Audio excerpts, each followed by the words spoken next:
نحمده ونصلي ونسلم علی رسول الکریم اما بعد فاعوذ باللہ من الشیطان الرجیم بسم اللہ الرحمن الرحیم۔ پچھلی ویڈیو کے اندر میں نے آپ حضرات سے وعدہ کیا تھا کہ انشاءاللہ اگلی ویڈیو کے اندر جو ہے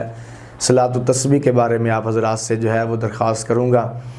صلاۃ التسبیح جو ہے رمضان کی عبادات کے اندر، کیونکہ رمضان کے اندر ہر عبادت کرنا آسان ہوتی ہے بنسبت دوسرے مہینوں کے، اس لیے کہ رمضان کے اندر ایک شوق ہوتا ہے، ایک لگن ہوتی ہے، ایک محبت ہوتی ہے، اور ایک جو ہے روحانی ماحول ہوتا ہے کہ ہر لوگ جو ہے بچے بوڑھے جوان سارے مسجد کی طرف ان کا لگاؤ ہوتا ہے،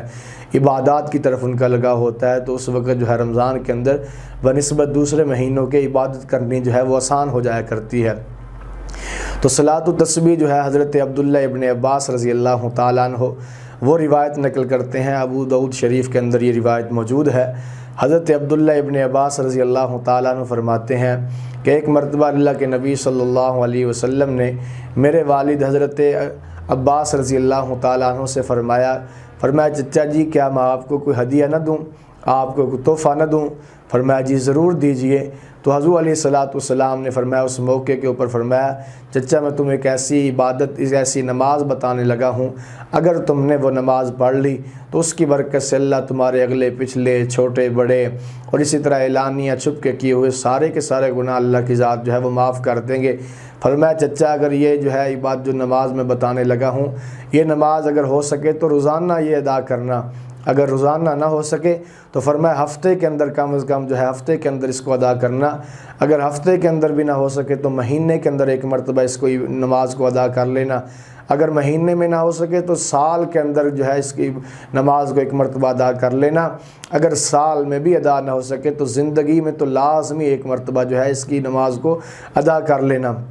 وہ صلاۃ التسبیح کی نماز ہے۔ فرمایا اللہ کے نبی صلی اللہ علیہ وسلم نے پھر بتائی کہ 4 رکعت جو ہے نفل کی نماز ہے، 4 رکعت کی نماز کی نیت، نفل کی نیت باندھیں گے صلاۃ التسبیح کی، تو نیت باندھ کر جو ہے سب سے پہلے ہم نے یہ کرنا، اس کا طریقہ بھی سن لیجئے کہ سب سے پہلے ہم نے یہ کرنا ہے کہ اللہ اکبر کہہ کے نیت باندھ لینی ہے۔ اس کے بعد سبحانک اللہم و بحمدک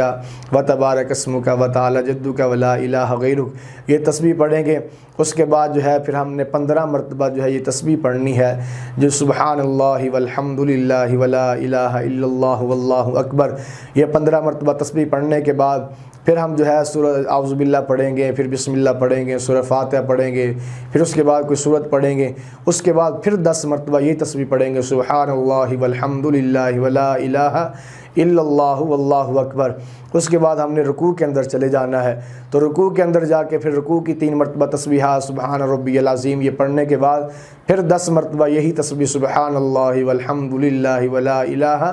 الا اللہ واللہ اکبر یہ پڑھیں گے۔ پھر اسی طرح ہم رکوع سے کھڑے ہو جائیں گے، سمیع اللہ لمن حمدہ ربنا لک الحمد پڑھنے کے بعد پھر 10 مرتبہ یہ تسبیح پڑھیں گے سبحان اللہ والحمد للہ ولا الہ الا اللہ واللہ اکبر۔ اس کے بعد ہم نے سجدے کے اندر چلے جانا ہے، سجدے کے اندر جا کے سجدے کی 3 مرتبہ تسبیح سبحان ربی الاعلیٰ پڑھنے کے بعد پھر 10 مرتبہ یہ تسبیح پڑھیں گے۔ پھر اس کے بعد ہم سجدے سے اٹھ کے بیٹھ جائیں گے جلسے کے اندر، پھر 10 مرتبہ یہ تسبیح پڑھیں گے، پھر دوسرے سجدے کے اندر جو ہے وہ چلے جائیں گے، پھر سے سجدے کی تسبیح پڑھنے کے بعد جو ہے پھر 10 مرتبہ یہی سبحان اللہ والحمد للہ ولا الہ الا اللہ واللہ اکبر یہ تسبیح پڑھیں گے۔ اس طرح جو ہے پڑھنے کے بعد ہماری ایک رکعت مکمل ہو جائے گی، پھر دوسری رکعت کے اندر کھڑے ہوں گے، تو کھڑے ہو کے ہم نے پہلے 15 مرتبہ یہ تسبیح پڑھنی ہے، پھر سورہ فاتحہ پڑھنی ہے، پھر سورت پڑھنی ہے، پھر 10 مرتبہ یہ تسبیح پڑھنی ہے، پھر رکوع کے اندر جا کے اسی طرح 10 مرتبہ، پھر کھڑے ہو کے اسی طرح 10 مرتبہ، پھر سجدے کے اندر جا کے 10 مرتبہ، پھر سجدے سے اٹھ کے 10 مرتبہ، پھر اسی طرح دوسرے سجدے کے اندر جا کے 10 مرتبہ، پھر بعد میں جو ہے تحیات کے اندر بیٹھیں گے، تحیات پڑھیں گے، درود پاک پڑھیں گے، اور اسی طرح جو ہے رب اجعلنی یہ دعا مکمل پڑھیں گے۔ پڑھنے کے بعد پھر ہم تیسری رکعت کے اندر جب کھڑے ہوں گے تو پھر ہم سبحانک اللہم و بحمدک الی آخری یہاں تک پڑھیں گے۔ اس کے بعد پھر 15 مرتبہ یہ تسبیح پڑھیں گے،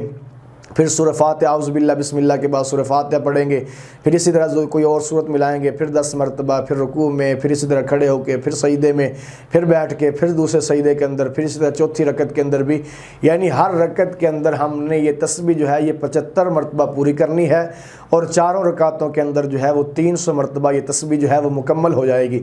یعنی ہر ایک رکعت کے اندر 75 مرتبہ ہم نے یہ تسبیح پوری کرنی ہے۔ اب دوسری بات یہ، اگر جو ہے ہم کھڑے ہو کے تسبیح پڑھ رہے تھے جو ہے سبحانک اللہم سے پڑھنے کے بعد ہم نے 15 مرتبہ پڑھی، پھر فاتحہ، پھر سورۃ پڑھی، اس کے بعد ہم 10 مرتبہ پڑھنی بھول گئے ہیں۔ اب جو ہے رکوع کے اندر چلے گئے، تو اب ہم نے رکوع کے اندر جا کے رکوع کی 10 مرتبہ پڑھنے کے بعد جب سمیع اللہ لمن حمیدہ کہہ کے کھڑے ہونا ہے، تو یہاں پہ کھڑے ہو کر ہم 20 مرتبہ پڑھ لیں گے، وہ پہلی 10 بھی پوری کر لیں گے، اور اسی طرح جو ہے کھڑے ہونے والی 10 مرتبہ بھی پوری ہو جائے گی۔ یعنی تسبیح کو چھوڑنا نہیں، اگر بھول کے رہ جائے تو ہم اس کو جو ہے پھر اگلے رکن کے اندر پوری کریں گے۔ اگر رکوع کے اندر بھول گئے ہیں تو ہم نے سجدے کے اندر جا کے پوری کرنی ہے، کھڑے ہو کے پوری نہیں کرنی۔ اسی طرح جو ہے رکوع سجدے کے اندر پہلے سجدے میں بھول گئے ہیں تو دوسرے سجدے کے اندر ہم پوری کریں گے۔ سجدے سے اٹھ کے بیٹھ کے پڑھنا بھول گئے تھے تو پھر دوسرے سجدے سے جب ہم کھڑا ہونا دوسری مرتبہ تو پھر کھڑے نہیں ہوں گے، ہم وہاں پہ بیٹھیں گے، پہلے 10 مرتبہ پوری کریں گے، پوری کرنے کے بعد جو ہے پھر ہم جو ہے وہ دوسری رکعت کے لیے کھڑے ہوں گے۔ تیسری بات تسبیح جو ہے نماز صلاۃ التسبیح کے بارے میں تیسری بات یہ ہے